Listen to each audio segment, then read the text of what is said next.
Are you wondering why you cannot come into Vietnam right now and what types of people can come into Vietnam right now? Then this video is for you. Today we're going to cover for you first, who can come into Vietnam. Second, why is international tourism not open to Vietnam yet? Third, why vaccinated people cannot come to Vietnam at this current time. And fourth, the vaccine rollout and the future of international travel to Vietnam. But first, we want to note that we understand your situation, not being able to travel to Vietnam, seeing your family, your friends, managing your business, and doing work. But if it was up to us, we would love to have everybody come into Vietnam just like normal. However, that is not within our decision and within our power. Nevertheless, we want to make sure that you understand that this is not medical advice. We are just giving you the facts and information so that you can make the best decision about how Vietnam will fit into your plan. So with that said, let's get started.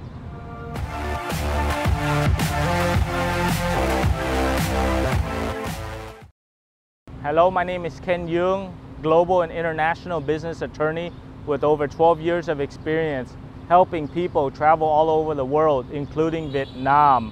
So we want to put things into context for the situation in Vietnam and regards to coronavirus. So as you can remember, back in early 2020, when the outbreak happened, Vietnam was one of the first countries to stop all inbound travel from Wuhan and then other parts of China as well. Then when the situation became more clear in March 2020, Vietnam also stopped all international inbound travel into Vietnam. And within that context, Vietnam was able to do tracing and also isolate and quarantine all individuals that had to come into Vietnam. So that is the main context of what we are discussing today and how Vietnam is handling the COVID situation. At the same time, there was this big campaign promoting steps for prevention against the disease across the country. Vietnam is no stranger to epidemics, as they have been battling against the swine flu, bird flu, and other viruses for quite some time. The results, for a population of nearly 95 million people, Vietnam recorded just less than 5,000 cases and less than 60 deaths since the beginning of the pandemic and at the time of shooting this video. Do you want to stay updated on the most current information regarding Southeast Asia and specifically Vietnam? Make sure that you like this video, subscribe to our YouTube channel, comment below, and also click on the bell for notifications on all the most updated information about Southeast Asia. Who can come to Vietnam? So first, let's talk about who can currently come to Vietnam. While international tourists cannot enter Vietnam at the moment, 4 groups of people are still allowed to come. The first group are returnees who have a Vietnamese passport. The second group are investors.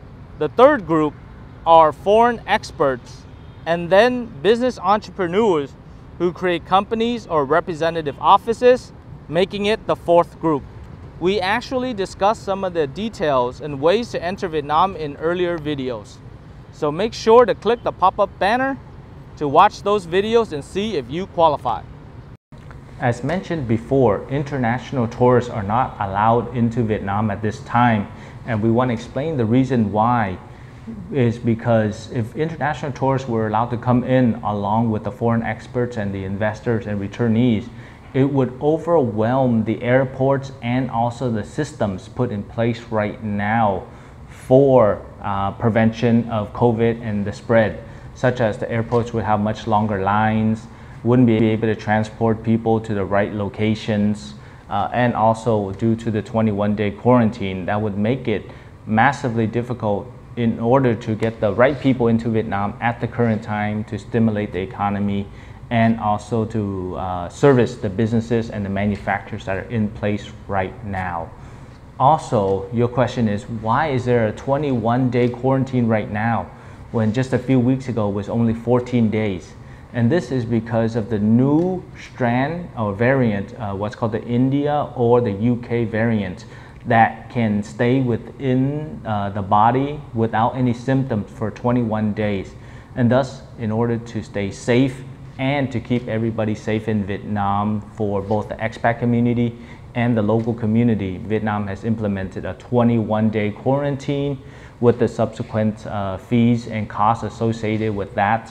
And that is the reason why it's 21 days instead of 14 days. Studies have shown that vaccinated people can still have the flu and transmit it.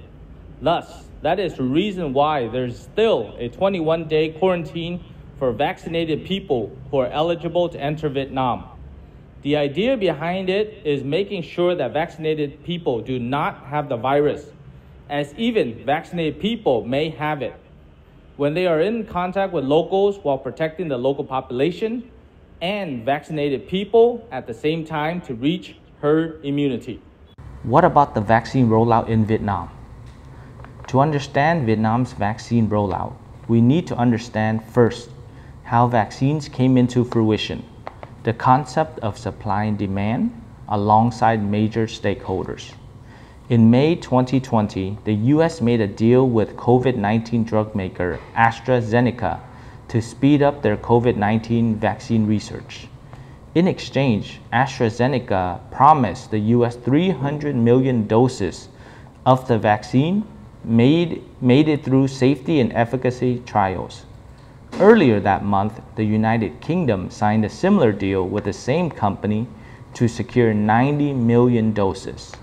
These types of transactions for a country making deals directly with the company are called bilateral deals, and in 2020, the most advanced countries made a lot of them. Those billions of dollars held for research and funding that brought COVID vaccines in record time. But that money also determined where those vaccines will go. By January 2021, 96% of the Pfizer vaccine doses that were scheduled to be produced by the end of the year had already been bought, and 100% of Moderna's. Countries representing 16% of the global population held over half of the doses from the most promising vaccine developers. Basically, advanced Western countries got vaccines. Developing countries did not. In Brazil and India, health systems are being pushed to the limits, at the same time that the US is quickly opening up vaccinations for everyone. As of March 2021, Canada has purchased or placed orders for 300 million doses of the vaccine, which will cover 3 times their population. And the United States also has orders to cover twice their population. These were pre-orders and also investments into research and development for various countries. And also the AstraZeneca is an order, but it still hasn't been approved in the US. Moderna and Pfizer have been approved already, and the population, 47% have been vaccinated in the United States, and that will also allow it to reach herd immunity. But these high-risk investments that are duplicated just in case there's not enough or there's waste or spoilage, developing countries cannot afford to make these high-risk investments because they just don't have the planning and the funds to do so. So what happens? These developing countries have to wait until a few of these vaccination programs have been implemented and proven successful before they can place big orders.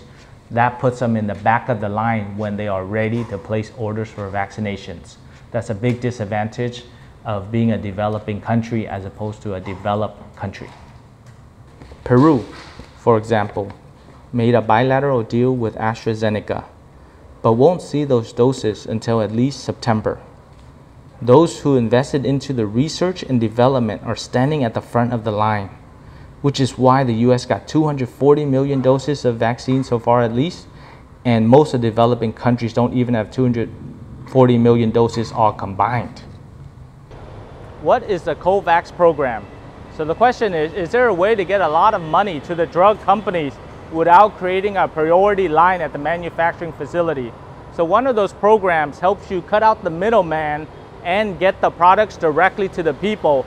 and that is what we're going to talk about right now, is the COVAX program. Its main objective is to provide vaccines to 92 middle and low income countries that were shut out for making their own deals. So instead of one country giving $2 billion directly to AstraZeneca, they give the money to COVAX, which would use it to fund several different vaccines.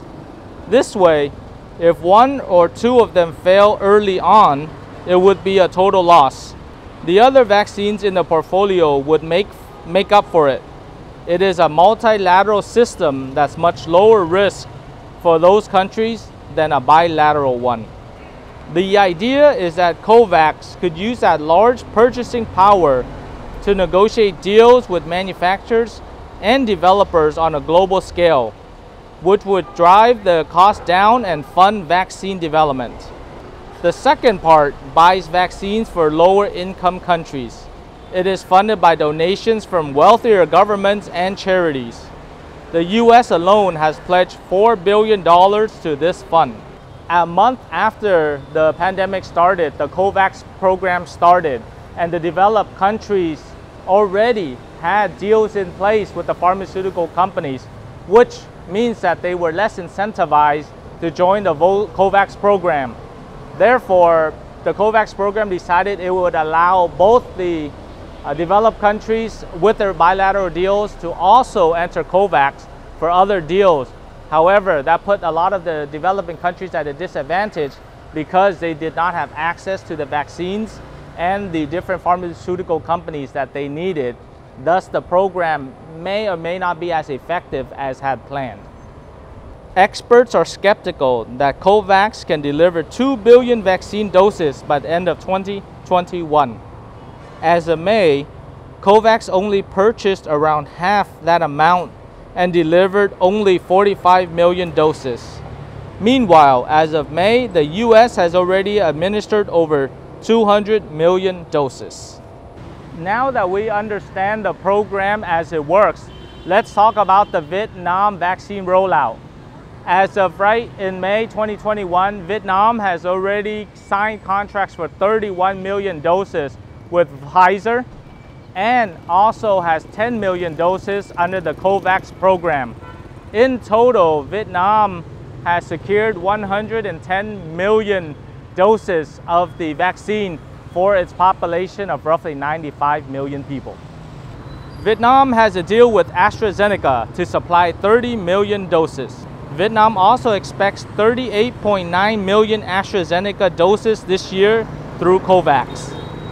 The Health Ministry is still in talks with vaccine producers of Moderna, Johnson & Johnson, CureVac NV, Russia Sputnik V, and China Sinopharm for more vaccines. As of the time of making this video, Vietnam has vaccinated over 1 million people. Now that we understand how the program works, but what we talk about in this video is really just a prediction or the analysis of the situation and the vaccine rollout. However, we can take a look at a neighboring country and what they're trying to do, and that is Thailand. So Thailand has created tourism bubbles around its country in order to let people come in, enjoy, and then leave. So as of July, Phuket, one of the largest travel destinations in Thailand, will open up for tourism directly to Phuket and the Phuket International Airport, and then use that program to launch until October to see which other tourist destinations it can open again. So Vietnam can also look at that as an example of how to roll out tourism hotspots to allow people to come in.